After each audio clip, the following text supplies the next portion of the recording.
surtout à domicile, je pense que j'ai beaucoup de points chez nous. Il fallait gagner absolument ce soir, cette chose faite. Voilà. Racontez-nous ce but, l'ouverture du score, vous êtes passeur décisif. Ouais, une vraie passe d'aide d'un défenseur. Après, c'est Andy qui joue bien le coup parce que il croit que le ballon va passer et puis au final, voilà, il est là face à face, un petit plat de pied. Ça ouvre, ça débloque le match. Après, on a essayé de marquer un deuxième. C'était difficile contre une équipe qui joue leur survie, mais on a réussi à marquer ce deuxième but vers la fin pour être plus tranquille. C'est votre deuxième passe décisive en quelques semaines. Vous trouvez encore de nouvelles qualités? Ah ouais, mais voilà, je ne savais même pas. En plus, j'ai failli faire deux passes D ce soir. La borne marque à la tête. Voilà, deux passes D, mais bon, je laisse les passes D pour les mieux. Mon boulot, c'est défendre, bien défendre. Et voilà, on est content que ça réussit ce soir. Voilà. 3 points, c'est plus important. En fin de match, les supporters chantaient « Amenez-nous en UEFA ». Ils parlent évidemment de l'Europa League.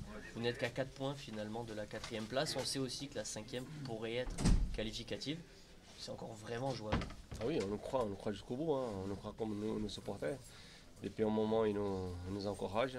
Donc on ne va pas lâcher, On a des matchs très difficiles contre des équipes qui aussi...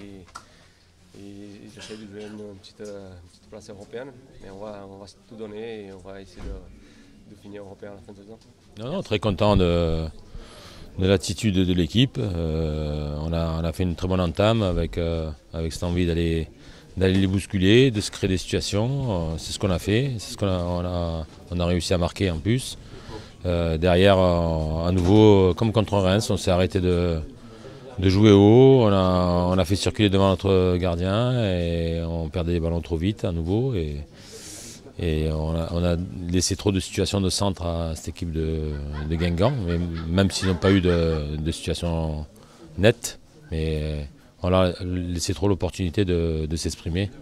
Et en deuxième mi-temps, on a remis la marche vers l'avant, on a tenu le ballon plus haut, on s'est créé à nouveau des situations, on a tiré beaucoup de fois au but et on s'est créé des situations et on a concrétisé avec un joli but bien construit et bien fini par Amiello. Vous êtes comptablement toujours dans la roue et ça c'est stimulant. Oui, il fallait à tout prix gagner pour recoller avec les équipes qui sont à la lutte aux places européennes. Mais c'est qu'un match. Il va falloir, si on veut rester dans les 6-7 premiers, il va falloir gagner beaucoup de matchs. Et il en reste 8 et il faut déjà faire le plein à la maison et sur les 4 matchs qui nous restent. Et puis même si à Paris est dedans, il va falloir qu'on arrive à gagner ces 4 matchs et essayer de faire des exploits extérieurs. On dit qu'il n'y a pas de match parfait, mais celui-là est abouti. Vous avez ce sentiment? Il a abouti sur le résultat qui était très important ce soir. Après, je pense qu'on manque quand même un peu de maîtrise. On est chez nous, on doit peut-être avoir un peu plus de maîtrise et se faciliter le match. Maintenant, c'est vrai que le résultat nous satisfait. On reste à la lutte et c'était quand même le plus important ce soir. Du point de vue des tribunes, en tout cas, on vous a senti assez souvent dominateur quand même. Oui, parce que je ne pense pas qu'on concède énormément d'occasions. Après, je pense qu'ils ont peut-être, à mon goût, un peu trop de possession, de facilité à centrer. Défensivement, on a répondu présent, on était à la conquête sur les centres, mais une équipe qui centre autant, c'est pas un très bon signe. Et il faudra peut-être corriger un peu les distances. Mais après, c'est vrai que dans le jeu, on a essayé de produire aussi. On a eu des belles situations. Le score aurait peut-être pu être plus lourd. Il y a eu un sauvetage magnifique en première mi-temps, la tête de Vito. Il y a eu quelques situations comme ça. Donc, en termes d'occasion, je pense qu'on est dominateur. Hein. Vous êtes comptablement toujours dans le bon wagon. Et ça, c'est pour le moins stimulant avant Nice. Bien sûr. C'était le souhait de tout le club. Il fallait savoir s'accrocher jusqu'au bout. On savait que ça n'allait pas être facile. Maintenant, on est encore dans le bon wagon. On voit que c'est quand même assez serré. Il y a Reims qui est quoi, 2 points devant nous. 2 points devant nous et ils ont un match en retard aussi. Donc on reste à la lutte, mais il va falloir s'accrocher. On a des matchs encore pas faciles contre des concurrents directs justement jusqu'à la fin. Pedro, est-ce que vous vous considérez comme voilà, soulagé ce soir ou y avait-il une réelle pression sur ce match? Oui et non. Je pense que la vraie pression, c'est de côté de Guingamp que je le maintiens.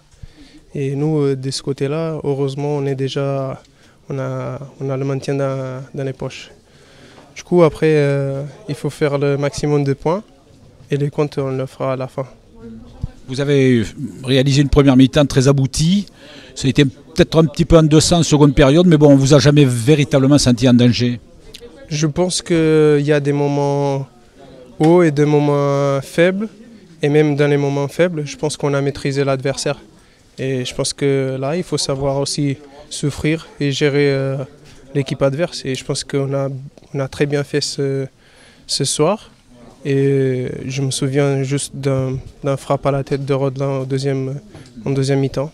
Je ne vois pas une autre occasion qui nous ont mis en danger. Voilà, sur le plan comptable au classement, vous êtes toujours dans le bon wagon. C'est stimulant.